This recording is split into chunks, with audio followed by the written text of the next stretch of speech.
They say the sun never sets on the British Empire. They also called Rome the Eternal City.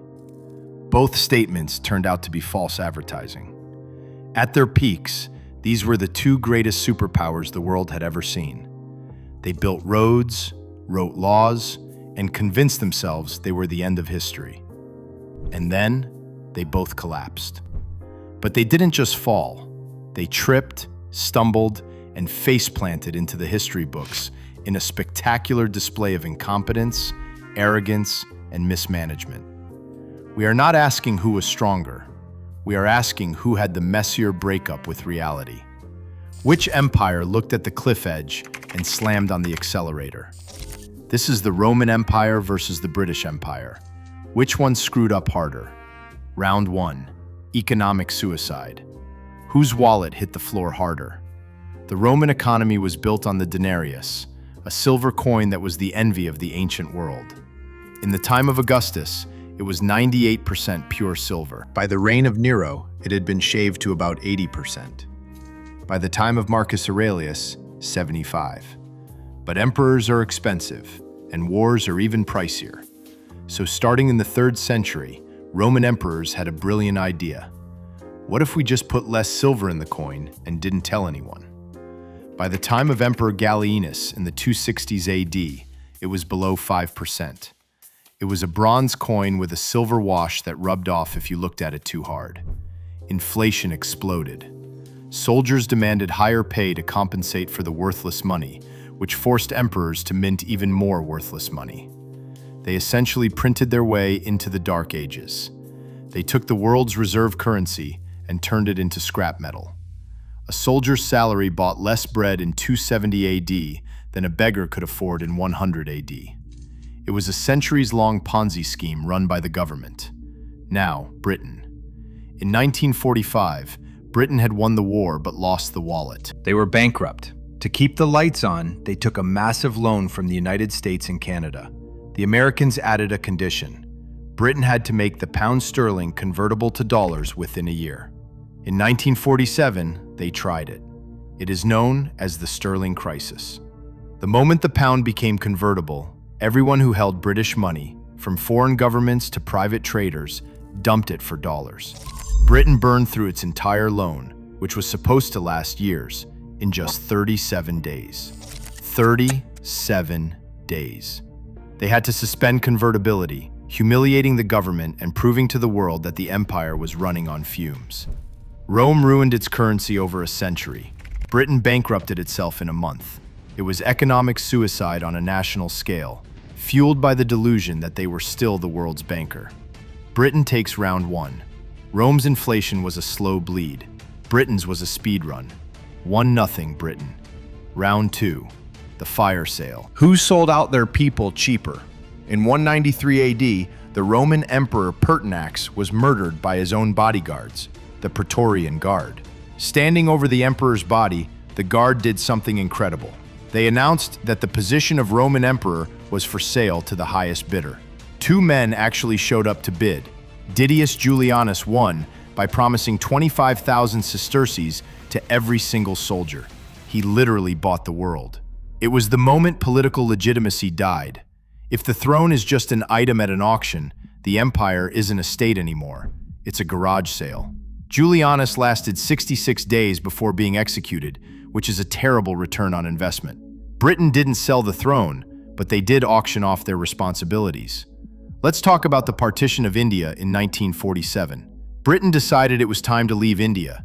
They were broke, tired, and wanted out. To draw the border between the new nations of India and Pakistan, they hired Sir Cyril Radcliffe, a lawyer who had never been to India in his life.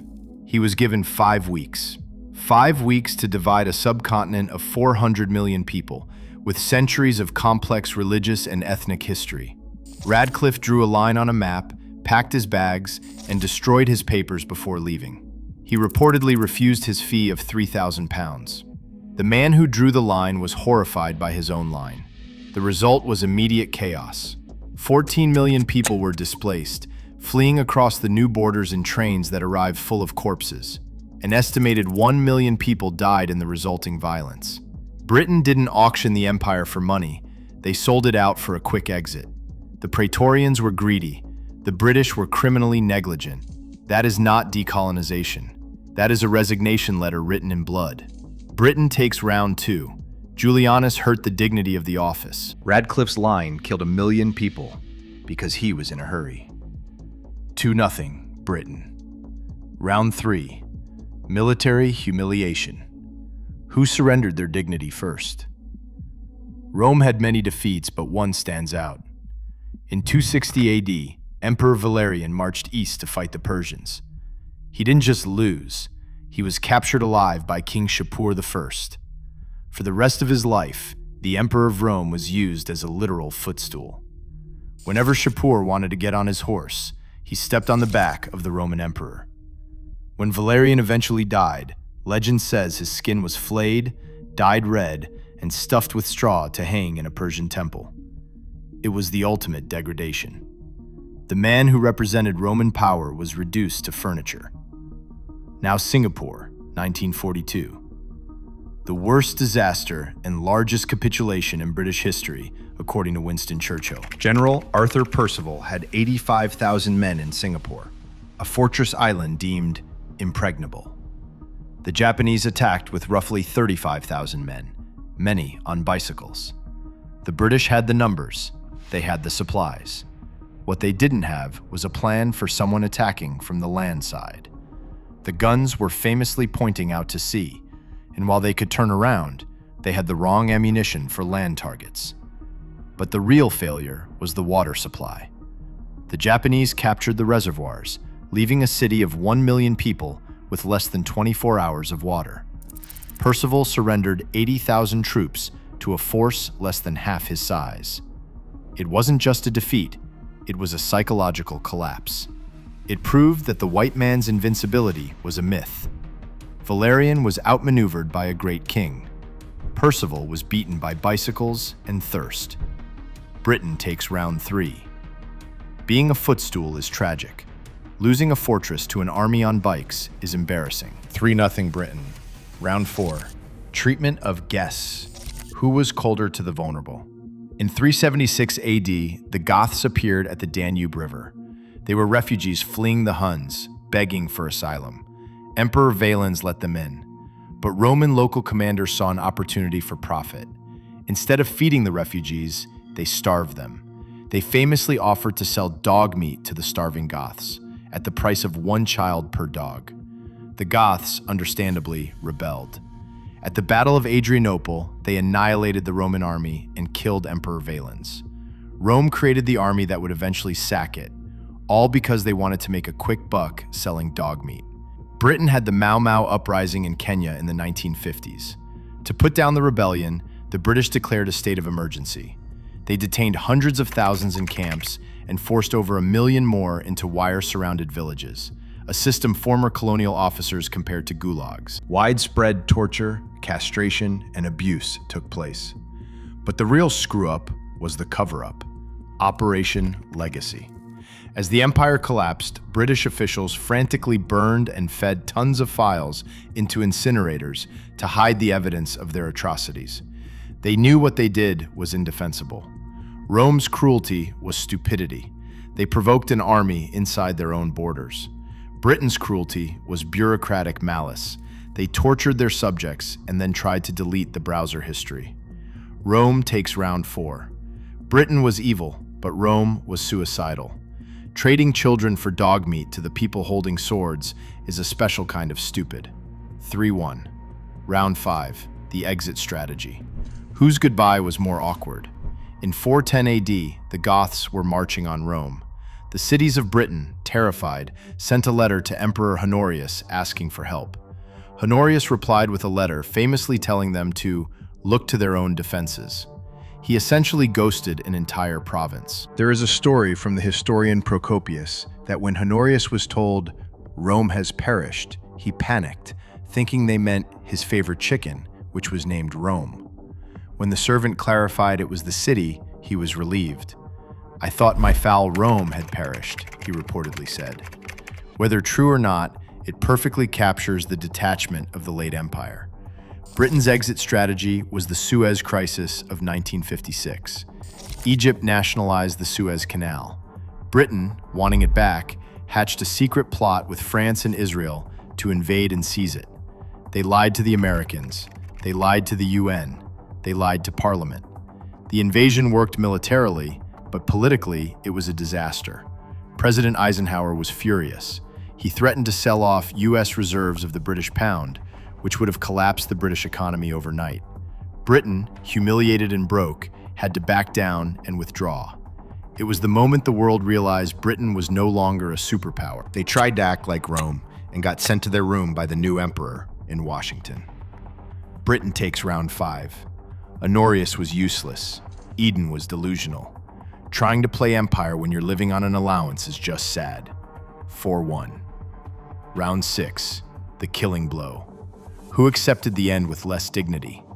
The Roman Empire didn't end with a bang.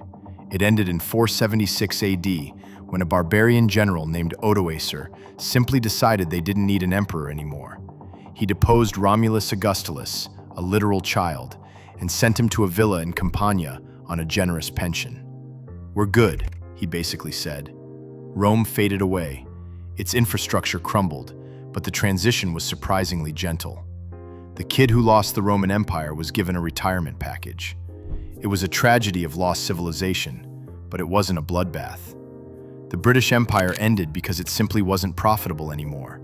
After the war, Britain realized it couldn't afford to repress hundreds of millions of people. So in a span of about 20 years, they packed up and left. They dismantled the largest empire in history, not because they were conquered, but because the balance sheet didn't add up. Rome fought for every inch of crumble. Britain held a clearance sale. The verdict. The score is 4-1. Britain wins the title of Who Screwed Up Harder. Here is why. The Roman Empire lasted for 1,000 years. Its collapse was a slow, agonizing death caused by external pressure, disease, and systemic rot. They didn't have a roadmap. They were making it up as they went along. The British elite were educated in Latin and Greek. They studied the fall of Rome the way medical students study anatomy. Gibbon's Decline and Fall of the Roman Empire was published in 1776, the same year America declared independence, and the irony was apparently lost on everyone. Britain watched Rome overextend, watched Rome debase its currency, watched Rome rely on foreign soldiers, and then did all of those things while speaking English and drinking tea. Rome lost its empire because it broke. Britain lost its empire because it went broke. Rome's failure was an existential tragedy. Britain's failure was a management issue. Rome gave us the Dark Ages. Britain gave us a map full of straight lines and unresolved conflicts. Rome left a corpse. Britain left a mess. The British Empire screwed up harder because they should have known better. The word for a controlled, dignified withdrawal from power does not exist in English. There is a reason for that. If this one changed how you see empires, leave a comment and subscribe. We settle the next debate soon.